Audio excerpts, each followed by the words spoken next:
นี่เลยကျွန်တော်အားလုံးတူတကွာကျွန်တော်တို့နှုတ်ကပတ်တော်ခံယူဖို့ရတဲ့အတွက်ကျွန်တော်ရွေးချယ်ထားတဲ့နှုတ်ကပတ်တော်ကောင်းစဉ်ကတော့ယေရှုဖခင်၏လူစားတိခံယူခြင်းဆိုတော့ကျမ်းပိုက်တစ်ပိုက်ကျွန်တော်ဟေပြဲခန်းကြီး30ခန်းငယ်9ကနေ9ထဲကဟာလို့ကျွန်တော်တို့မြန်မာစံမီနဲ့ဖတ်ချင်ပါတယ်ခရစ်တော်သည်ဤလောကသို့ကြွလာသောအခါကိုယ်တော်သည်ဒီကောင်နှင့်ပူဇော်တရားတို့ကိုအလိုမရှိတဲ့အကျွန်ုပ်အတွက်ကိုယ်ခန္ဓာကိုပြင်ဆင်ထားတော်မူ၏ကိုယ်တော်သည်မြင်းရှိရာ၏လည်းအပြစ်အရာ၏တို့ကိုနှိမ့်သက်တော်မူထိုအခါကျွန်ုပ်ကကျမ်းစာအုပ်၌ကျွန်ုပ်ကိုကြည်သွင်း၍ရေးထားသည့်အတိုင်းကိုယ်တော်၏အလိုတော်ကိုဆောင်ရွက်၍အကျွန်ုပ်လာပါ၏ဘုရားရှောက်နေ၏မိကောင်ပြီဆိုတော့ဒီနေရာမှာကျွန်တော်ယေရှုဖခင်ကလူစားတိခံမဲ့အကြောင်းအရာနဲ့ပတ်သက်ပြီးယေရှုဖခင်ကိုယ်တော်တိုင်ကပြောခဲ့တဲ့စကားဖြစ်ပါတယ်ဆိုတော့ဘယ်လိုနဲ့ပြောတာလဲဆိုတော့ခရစ်တော်ဒီဤလောကသို့ကြွလာတော့အခါကိုယ်တော်ဒီရစ်ကောင်နဲ့ပူဇော်တော်တို့ကိုအလိုမရှိပဲဆိုတော့ကိုယ်တော်ဒီဆိုတာကဖခမေတော်ကိုယေရှုဒီပြောခြင်းဖြစ်ပါတယ်ယေရှုဘုရားကပြောပါတယ်ကိုတော်ဒီရစ်ကောင်နဲ့ပူဇော်တရားတို့ကိုအလိုမရှိပဲအကျွန်ုပ်အတွဲဆိုတာအကျွန်ုပ်ဆိုတာကယေရှုဘုရားသူ့ကိုသူပြောခြင်းဖြစ်ပါတယ်အကျွန်ုပ်အတွဲဘာလဲဘာပြင်ဆင်တာလဲကိုခန္ဓာကိုပြင်ဆင်ထားတော်မူ၏ဆိုတော့ဖခမေတော်ဒါမှဘုရားခင်ကရစ်ကောင်နဲ့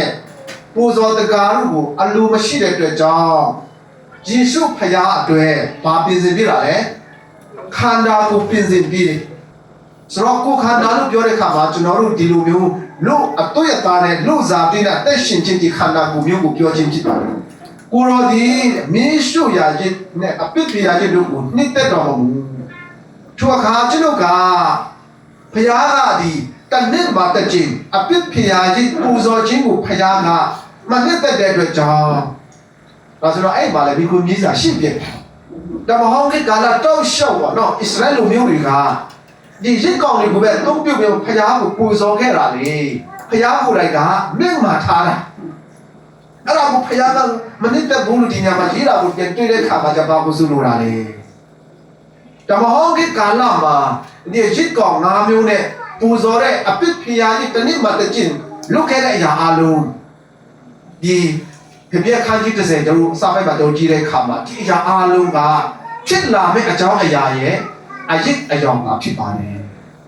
တကယ့်ကိုယ်ထဲကတော့ခရစ်တော်သာဖြစ်ပါတယ်ဆိုမှကြီးထားခြင်းတို့တွေ့ရတာဖြစ်ပါတယ်ဆိုတော့အောက်မှာဘယ်လိုရေးထားလဲကျမ်းစာအုပ်၌ယေရှုဘုရားကပြောအကျွန်ုပ်ကကျမ်းစာအုပ်၌အကျွန်ုပ်ကိုယဉ်နှွှန်း၍ရေးထားတဲ့အတိုင်းကိုယ်တော်ရဲ့အလိုတော်ကိုဆောင်ရွက်ရန်အကျွန်ုပ်လာပါ၏ဆိုတော့ဘုရားသခင်ရဲ့အလိုတော်ကိုဆောင်ရွက်ဖို့ရန်အတွက်အကျွန်ုပ်လာပါ၏ဘယ်ကိုလာတာလဲဘယ်ကိုလာတာလဲလူပြည်တို့လာတာကိုပြောတာဖြစ်တယ်ကျမ်းစာအုပ်၌ကျွန်တော်ကိုယဉ်နှွှန်းပြီးရေးထားတဲ့အတိုင်းကိုရောရဲ့အလိုတော်ကိုဆောင်ရွက်ဖို့ရတဲ့အတွက်အကျွန်ုပ်လာတာဖြစ်ပါလေအဲ့ယေရှုဘုရားကြွစင်းလာခြင်းကို၌ကလူစားတိခံခြင်းတခင်ယေရှုရဲ့လူစားတိခံခြင်းကိုခေါ်တာဖြစ်ပါလေဆိုတော့ဒီအကြောင်းအရာနဲ့ပတ်သက်ပြီးကျွန်တော်ပို၍နားလည်သဘောပေါက်ပြီးမှကျွန်တော်ခုနားလေးရရှိတဲ့ဖို့ရတဲ့အတွက်အချက်လေးတွေနဲ့ကျွန်တော်ခဏလေးလေ့လာကြအောင်နံပါတ်1အနေနဲ့ကျွန်တော်လူစားတိခံယူတယ်ဆိုတာဘာလို့ဆိုလိုတာလဲဒါမှမဟုတ်ကျွန်တော်ဒီလိုနဲ့စဉ်းစားလို့ရတယ်လူဝင်စားလူစားတိခံယူတယ်ဆိုတာနဲ့လူဝင်စားတာကအတူတူပဲဒါပေမဲ့ကျွန်တော်ကျင်းစကားမှာကျွန်တော်လူစားတိခံယူတယ်လို့ရေးထားတယ်အပြင်လောကစကားမှာကျွန်တော်လူဝင်စားပဲဒါပေမဲ့တော်တော်များများကလူဝင်စားရှိတယ်လို့ယုံကြည်ကြတာဖြစ်တယ်အားလုံးယုံကြည်ကြတာကဲမိခုနော်အားလုံးမိခုဖြစ်ကြပါလူဝင်စားရှိတယ်လို့ယုံကြည်ကြလားဆိုတော့လူဝင်စားကတကယ်ကျွန်တော်ကျင်းလာကြောင်းမှာဒီဘက်လောက်ကြတယ်တကယ်လူဝင်စားရှိလားမရှိဘူးလားဆိုပြီးမှအငင်းကုန်တွေလောက်ကြဆိုနော်တော်တော်များများခရိယာတွေထဲမှာလည်းယုံကြတယ်ပြီးတော့တခြားဘာသာတွေရောက်ပြောစရာမလိုဘူးတော်တော်များများကယုံကြတယ်ကျွန်တော်ငယ်တုန်းကအဖိုးကပြောဖို့တာရှိတယ်ကျွန်တော်ချင်းပြည်နယ်မှာအရင်တုန်းကဖျားကိုမသိခင်တုန်းကတရွာနဲ့တရွာတိုက်ခိုက်ကြတယ်အဲ့နဲ့စစ်ဖြစ်တဲ့ခါမှာလေတော်ထဲမှာပုံရှောင်နေတဲ့တဲထဲမှာဒီလိုမျိုးတဲသူတို့တောင်ရတဲပါ တဲထဲမှာပုံနေတဲ့အချိန်မှာဂျာသူတွေကသူ့ကိုလန်ဒန်နဲ့ထိုးပြီးမှသူကလဲပြီးမှတည်သွားတယ်တည်တဲ့အခါမှာကျတော့သူ့ထဲကဝေရင်ကထွက်ပြီးမှတဲမူးပေါ်ကနေသူ့ကိုကြည့်သူခန္ဓာကိုကြည့်အငါခန္ဓာကိုဒီဟာကြီးဆိုပါခန္ဓာကိုကြည့်ဒါနဲ့သူကလည်းဝေရင်နဲ့အဲ့တဲပေါ်မှာနေတယ်အဲ့နဲ့အချက်နဲ့နဲ့ကြားတဲ့အခါမှာအဲ့ဒီသူ့ရဲ့ဝေရင်ကဘာဖြစ်သွားလဲဆိုရှင်တော့တရိစ္ဆာကောင်ဖြစ်လာတယ်ပြီးတော့အဲ့တရိစ္ဆာကောင်ကနေအပြည့်ပြည့်နဲ့ဂျိုင်းကောင်ကနေပြီးတော့ပရွက်စစ်ပြီးဖြစ်သွားတယ်ပြီးတော့ပရွက်စစ်ဖြစ်တဲ့အချိန်ဘဝလေးသူပြောပြခဲ့ဖို့တယ်ပရွက်စစ်ဘဝကတော်ကိုခက်တယ်တဲ့ပရွက်စစ်ကတော့ပြင်းလို့မရဘူးအမြဲတမ်းအလုပ်လုပ်ရတယ်ချွေးတွေနဲ့အလုပ်လုပ်ရတယ်ပြီးတော့အလုပ်မလုပ်ချင်တဲ့ခါမှာခေါင်းဆောင်တွေကလည်းရိုက်တာမရှိတယ်တဲ့ပရွက်စစ်ဘဝကတော့တော်ကိုခက်တာတဲ့အဲ့ဒါပရွက်စစ်ဘဝကနေဘာဖြစ်သွားလဲဆိုတော့ခွေးတန်းသိတယ်မလားခွေးတန်းဆိုတာတည်လေးခွေးတန်းဘဝဖြစ်သွားတယ်ဆိုတော့ပရွက်စစ်ဘဝမှာကြတော့ဒီလူဝင်စားတယ်ဆိုတော့မိမကူထဲမှာဝင်ရမှာလေနော်မိမကူထဲမှာပရွက်စစ်နဲ့ဝင်လို့မရဘူးအဲ့နဲ့ခွေးတန်းဘဝနဲ့ဝင်ရမှာဖြစ်တဲ့ခါမှာကြတော့မင်းကလေးကူပေါ်မှာတက်ဖို့ကြံတဲ့ခြေတော့ကနေတက်လာပြီးမှဒီဒူးလောက်ဒီဘာလို့ရောက်တဲ့ခါမှာရတယ်ဆိုမှသူခါချတော့အောက်ကိုခဏခဏပြုတ်ကြတယ်အဲ့နဲ့ပြန်တက်ပြီးမှပေါ်လာလို့ရောက်တဲ့ခါမှာပြန်ပြုတ်ကြဒါမဲ့ဒီတိုင်းနေလို့မဖြစ်ဘူးဆိုပြီးမှတယောက်ပြီးတယောက်နောက်ဆုံးကြတော့လူတယောက်တွေ့ပြီးမှတက်ပြီးမှအိမ်နေတဲ့ချိန်မှာကူပေါ်တက်ပြီးမှအထဲကိုလိုက်တယ်အဲ့နဲ့တတိသားဘဝနဲ့ပေါ့နော်တဖြည်းဖြည်းကြီးပြီးလာတော့ကြတော့အဲ့ဒီလူသမီးအဲ့ဒီလူသမီးကယောက်ျားနဲ့ပေါင်းဖက်တာမဟုတ်ပဲနဲ့ခလေးရသွားတယ်အဲ့ရတဲ့ခလေးကအရင်တုန်းကတက်ပွဲမှာဆုံးသွားတဲ့အဲ့ဒီတည်သွားတဲ့ဝင်းကြီးဖြစ်တယ်နော်အဲ့နဲ့သူမွေးလာတဲ့ခါမှာစကားစပြောတာနဲ့တက်ပွဲမှာဒီတန်သူတွေကတဲထဲမှာပုံနေတဲ့ချိန်မှာထိုးတက်ပြလိုက်တယ်ပြီးတော့ဘလို့ဖြစ်သွားလဲဆိုတဲ့အကြောင်းတွေကစပုံလို့လူတွေကိုရှင်းပြတယ်ယုံကြတယ်ကျွန်တော်လည်းယုံခဲ့တာပေါ့နော်အဖိုးပြောမှုတာလေကျွန်တော်ရွာကနေတောင်တိတ်မှမဝင်ဘူးအဲ့ဒီဖြစ်တာ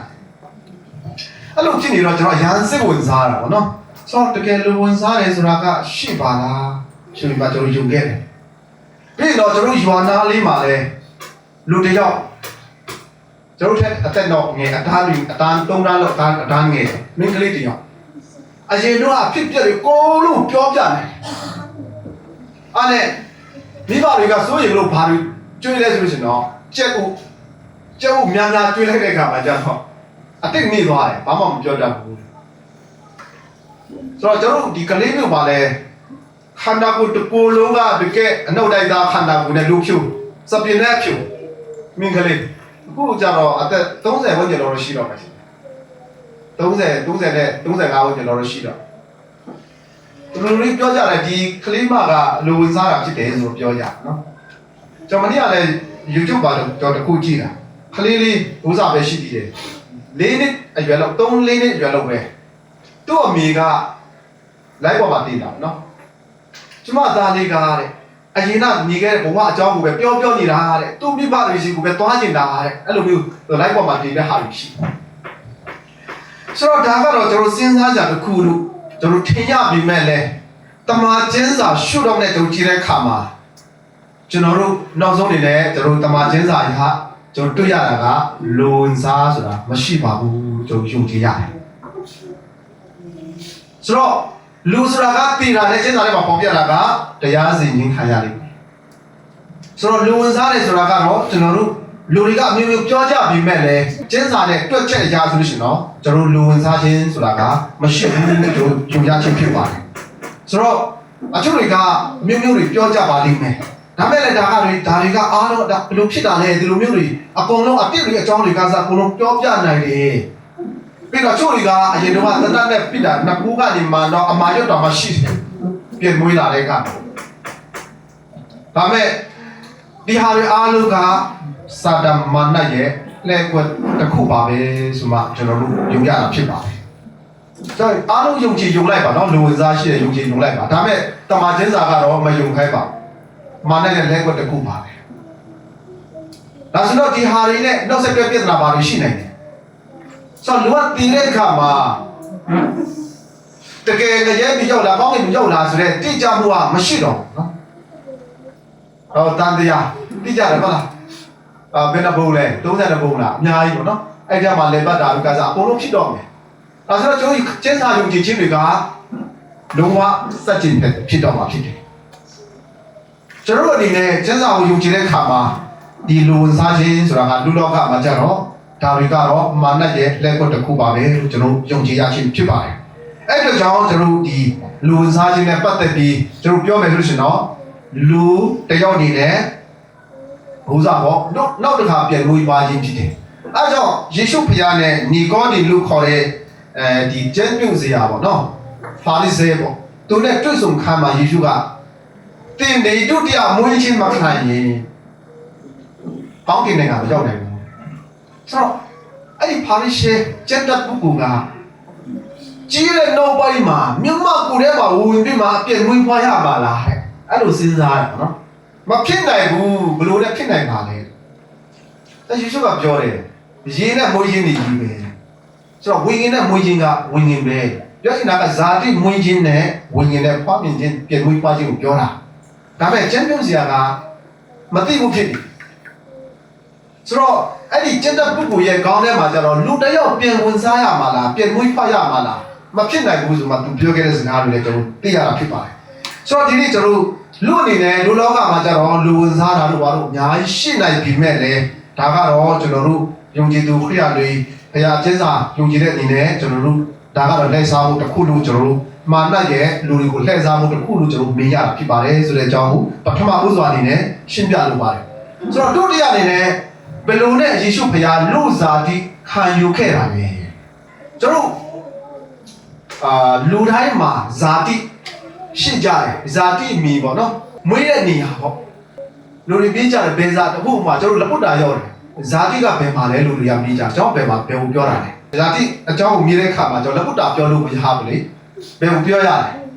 ချင်းတော်မှာတော့ဖလားမြို့နယ်ထဲမှာဘယ်ရွာလဲကျွန်တော်ပြောရကျွန်တော်လူတိုင်းမှာမွေးတဲ့ဇာတိဆိုတာရှိဇာတိမီပေါ့နော်ဇာတိနေရာရှိမြို့တွေရွာတွေရှိကြဆိုတော့ယေရှုဖခင်ကလောကမှာလူဇာတိခံတဲ့အခါမှာသူ့မှာနေရင်းပြီးရှိဒီလိုနဲ့မျက်စိထဲမှာမြင်အောင်ကြည့်လိုက်ပေါ့ဒီမှာကဘာကြီးဆိုတာကစကြဝဠာများစွာတဲ့ကတစ်တစ်လေးတစ်ခုပါတယ်အဲ့စကြဝဠာတွေထဲမှာဖခင်ကအဲ့မှာနေတာမဟုတ်ဘူးသူ့ရဲ့နေတဲ့နေရာကကောင်းကင်ဘုံတဲ့ဆိုကောင်းကင်ဘုံကမြင်ဘုံနဲ့ဆွဲကြည့်နိုင်တဲ့သူရှိလားရှိပါ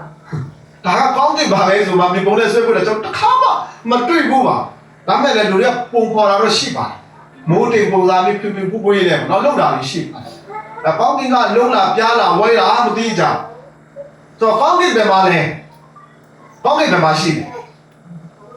ဒီမှာရှိကောင်းကင်ဘုံဒီမှာရှိဒါမဲ့လည်းကောင်းကင်ရဲ့ဒီမှာလည်းရှိနေတယ်အောက်မှာလည်းရှိနေကဘာလုံးကြည့်ပါလားကဘာရဲ့လုံးလေကောင်းကင်ကပေါ်လာအောက်လာဟိုဘက်လာဒီဘက်လာမသိဘူးလေနော်ဆိုတော့ယေရှုဖခင်ကအဲ့စကြဝဠာဒီကျယ်ရီလာရီဒီစကြဝဠာကဒီကဘာကိုအလည်လာခဲ့တာမဟုတ်ဘူးဘယ်ကနေလဲကောင်းကင်ဘုံကနေကဘာကိုလာတာအဲ့ဒီလာခြင်းကိုလည်းကလူစားတိခါတယ်လို့ခေါ်တယ်ကျွန်တော်တခါတည်းစဉ်းစားရတယ်နော်လောကမှာဖျားပေါင်းများစွာရှိတယ်ကလားပြည်မှာဆိုတော့နွားတွေပြီးတော့မြောက်တို့ကြွတ်တို့လည်းဖျားလေသူတို့ရဲ့ဇာတိမီကပဲနေရလဲအဲ့ဖျားရဲ့ဇာတိမီကနေရင်းပြည်ကပဲလေနွားတို့ဇာတိသူတို့နေရတယ်ပေါ့နော်သူတို့ရဲ့ကျင်းကုန်ပေါ့ဆိုတော့ကျွန်တော်ဘယ်ဖျားမှာကျွန်တော်ပုတ်ခတ်ပြီးပြောချင်းမဟုတ်ပဲနဲ့ကျွန်တော်ဖျားတွေမှာလည်းသူတို့မှာနေတဲ့နေရာတွေရှိကြကျွန်တော်ဒီလိုပြောတဲ့အခါမှာအားလုံးမျက်စိထဲမှာကျက်တက်စွာနဲ့မြင်လို့ရတယ်ထင်ပါတယ်ဘယ်ဖျားပဲဖြစ်ဖြစ်မျက်စိထဲမှာမြင်ဆောင်ကြည့်ပါသူတို့မှာနေရင်းတည်ရှိဆိုတော့ဒီကကျွန်တော်ဒီပတ်ဝန်းကျင်ကဖျားပြမယ်ဆိုတော့အိန္ဒိယနိုင်ငံလေဟုတ်တယ်မလားကျွန်တော်ဘယ်ပြည်နယ်လဲကျွန်တော်သိကြပါသေးတယ်နီပေါ်ဆိုတော့ဒီလိုပါပဲအဲ့ဖျားမှာကိုယ်ကွယ်တဲ့ဖျားတွေမှာသူတို့မှာနေရင်းတည်ရှိတယ်ကြောက်တို့တွေကလွဲယူတယ်နော်ကြောက်တို့ကဘယ်နေရာမှမရှိဘူးနော်လက်ပူကလေးကနေအဲ့မှာပဲနေတာဆိုတော့အဲ့ဖျားကယေရှုဖျားကသူ့မှာနေရင်းပြီးဆိုတာရှိကောင်းကင်ဘုံကနေကောင်းကင်ဘုံဆိုတာဒီလိုကြည့်လိုက်ပါဒီမှာကျယ်ရီလာရီစကြဝဠာကတိမ်ပေါင်းအများကြီး အဲ့ထက်ကကဘာကြီးဆိုတာကတိတိလေးတစ်ခုပါအဲ့ဒီနေရာကိုအလယ်လာခဲ့ယေရှုဘုရားကအဲ့ဒါကိုလူစားတိခံတယ်လို့ခေါ်ဆိုတော့ဘာကြောင့်အလယ်လာတာလဲဘာကြောင့်လူစားတိခံတာလဲဒါဆိုဒီကဘာမြေကြီးမှာဘယ်သူတွေရှိတာလဲအတွေ့အကြုံနဲ့အသက်ရှင်တဲ့တတ္တဝါလူတတ္တဝါတွေရှိတဲ့နေရာဖြစ်တယ်ဒါပေမဲ့ယေရှုဘုရားကဘာနဲ့အသက်ရှင်တာလဲသူကဝိညာဉ်နဲ့အသက်ရှင်အဲ့ဖယားကကဘာကြီးကိုအလေလာတာက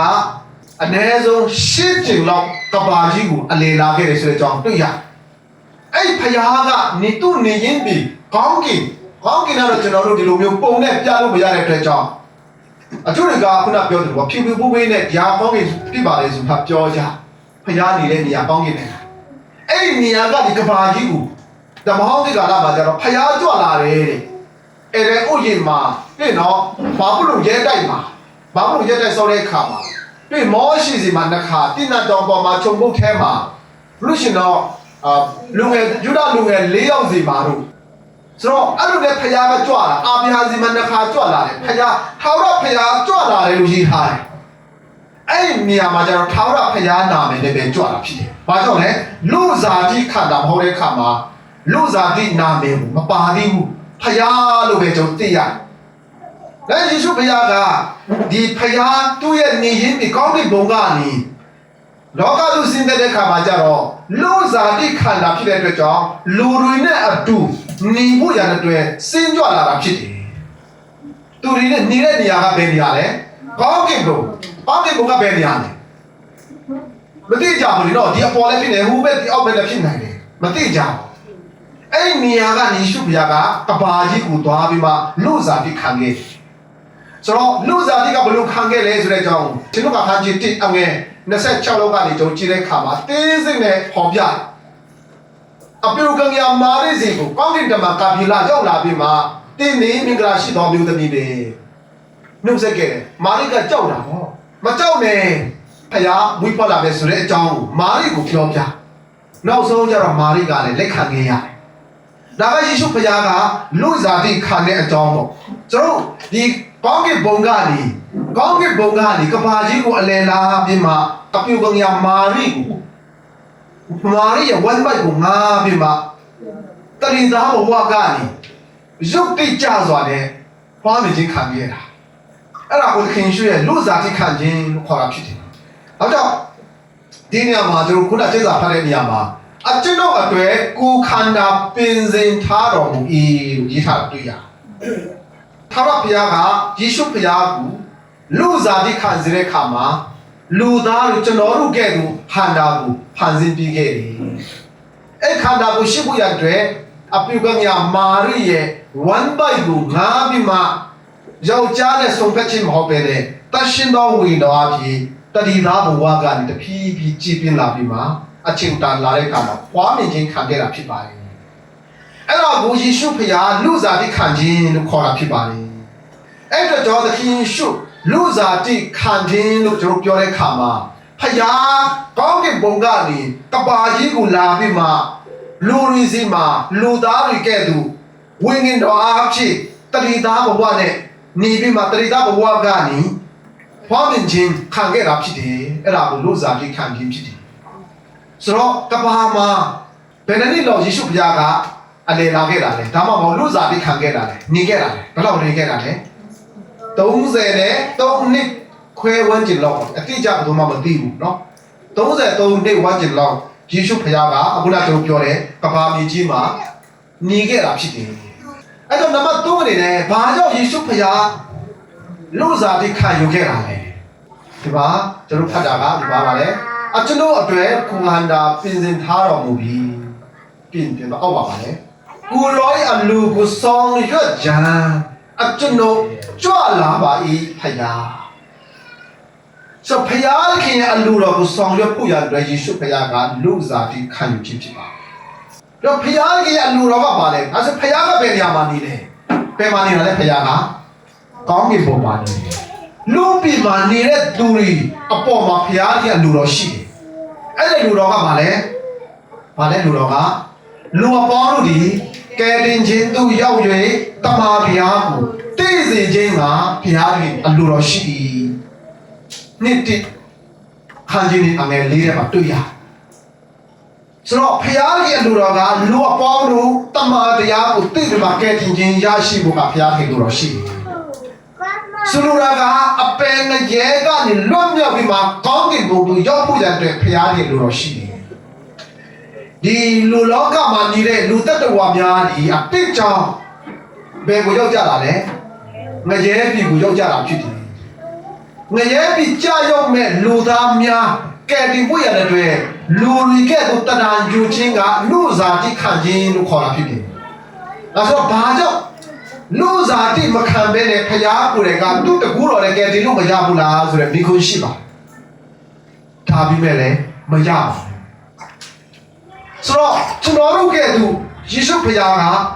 အတွေ့အသားနဲ့လောကမှာနှစ်ပေါင်း33နှစ်ဝန်းကျင်လောက်နေခဲ့ပြီးတဲ့နောက်မှာသူ့ရဲ့ခန္ဓာကိုယ်တစ်ခုလုံးကိုလောကလူသားအလုံးပဲစတိခဲ့ရဒီတလောကလူသားအလုံးပဲစတိခဲ့ပြီးမှ3ရက်တောင်းပြောင်းနေမှာတည်ခြင်းမြစ်စုမှန်ကိုအောင်မြင်ပြီးမှသူ့ရဲ့နေရင်ပြီးကောင်းကင်ဘုံသို့ပြန်တက်သွားတယ်လောကမှာအလေခဏလူစားတိခံခဲ့တာက33နှစ်ကျော်ပဲကြာခဲ့တာဖြစ်တယ်အဲ့သူကိုယ်ကပြောခဲ့တယ်လူသားတွေပြန်ကြွလာအောင်မယ်ဘာလို့ဆိုလို့ထားလဲလူတွေကိုကယ်တင်ဖို့ရကြွလာတယ်ယေရှုဖခင်လူစားတိခံတဲ့ယေရှုဖခင်နောက်တစ်ခါပြန်ကြွလာအောင်မှာဖြစ်ပါမယ်ပြန်ကြွလာတဲ့ခါမှာကြောင့်မလုပ်ပါနဲ့သူ့ကိုယုံကြည်သောသူများအားလုံးပြန်တင်စေမှာဖြစ်တယ်ဒီယေရှုဖခင်ဘာကြောင့်ကြွလာတာလဲဖခင်ရဲ့အလိုတော်ကဘာပေါ်မှာပြည့်စုံဖို့ရဖြစ်ပါမယ်အာမင်ဒီနေ့ကျွန်တော်ကျမတို့အားလုံးအပြစ်ကြောင့်အာကုသိုလ်ကြောင့်အားလုံးသိကြတယ်မဟုတ်လားကုသိုလ်တပည့်ငရဲတပိတာလက်ခံလိုက်ကြမလက်ခံရင်လည်းအားလုံးကလက်ခံပြီးသားပဲဘလို့ပဲကုသိုလ်ကောင်းမှုတွေကျွန်တော်ပြုတ်ရင်တောင်မှကျွန်တော်ဒီဘဝအတွက်တော့အကျိုးတွေရကောင်းရပါလိမ့်မယ်ဒါပေမဲ့လည်းအပင်ငရဲကနေဘလို့မှလွတ်မြောက်နိုင်ဖို့ရတဲ့အာမခံချက်မရှိဘူးအဲ့လူတွေကိုကယ်တင်ဖို့ရတဲ့ဖခင်ကိုယ်တိုင်ကသူ့ရဲ့နေရင်ပြည်ကနေကဘာတို့အလဲလာခဲ့တာဖြစ်ပါလေလူတွေရှိတဲ့ကဘာတို့အလဲလာခဲ့ခြင်းကလူစားတိခံယူခြင်းလို့ခေါ်တယ်နှစ်ပေါင်း33နှစ်လောက်ကြာခဲ့တယ်ကြာခဲ့ပြီးတဲ့နောက်မှာသူ့ရဲ့အသက်လူစားတိခံယူတဲ့သူ့ရဲ့ခန္ဓာကိုယ်ကြီးနဲ့ဒီကောင်းကင်ဘုံသူလူစားတိခံယူတဲ့ဒီခန္ဓာကိုယ်ကြီးနဲ့ကောင်းကင်ဘုံသူမတက်ကြွဘူးသူကတည်တတ်တဲ့ခန္ဓာကိုယ်ကနေမတည်တတ်တဲ့ခန္ဓာကိုယ်သူပြောင်းလဲပြီးမှသူ့ရဲ့နေရင်ဒီကောင်းကင်ဘုံသူကတက်ကြွသွားတာဖြစ်ပါတယ်ဒီနေ့ခရစ်စမတ်ဆိုတာကယေရှုဖခင်ကိုတော်တိုင်လောကလူသားတွေနဲ့စုံတွေ့ခြင်းပေါင်းစည်းခြင်းကိုခရစ်စမတ်လို့ခေါ်တာဖြစ်ပါတယ်အာမင်ဒီနေ့ဖခင်နဲ့တွေ့လို့မရတော့တဲ့ဖခင်နဲ့စုံစည်းလို့မရတော့တဲ့လူသားတွေကိုဖခင်နဲ့စုံတွေ့ရတာဖခင်ရဲ့နေရင်ပြီးသူရောက်နိုင်ခြင်းဒီခရစ်စမတ်လို့ခေါ်တာဖြစ်ပါတယ်အားကြောင့်သခင်ရှုရဲ့လူစားတိခံယူခြင်းကကျွန်တော်တို့အပေငရဲကနေကယ်တင်ဖို့ရတဲ့အတွက်ကြွားစင်းလာခြင်းဖြစ်ပါတယ်ဒီနေ့အဲ့တော့ခရစ်စမတ်တရင်ကလူတိုင်းအတွက်ဖြစ်ပါတယ်ဆိုပြီးမှတချင်းတွေလည်းကျွန်တော်သိဆုံးကြတယ်ဒါပေမဲ့လည်းအချို့တွေလက်မခံကြဘူးဒါကတော့သူတို့အတွက်ပါသူတို့ဘာသာအတွက်ပဲလေငါတို့နဲ့ဘာဆိုင်လို့လဲလို့ပြောကြတယ်ဒါပေမဲ့လည်းမဟုတ်ပါတလောကလူသားအလုံးကိုကယ်တင်မဲ့အရှင်ဖခင်သူ့ရဲ့နေရင်ပြီးကောင်းကင်ဘုံကနေကဘာတို့လာပြီးမှလူတွေကိုကယ်တင်တဲ့ဖခင်စစ်မှန်သောဖခင်ဖြစ်ပါတယ်ဆိုတဲ့အကြောင်းသခင်ရှုရဲ့လူစားတိခံယူခြင်းနဲ့ပတ်သက်ပြီးဒီကနေ့အားလုံးတိုက်တွန်းခွင့်အားပြုလိုတာဖြစ်တယ်အားလုံးပေါ်ပြရှင်ပေါင်းချပေးပါစေ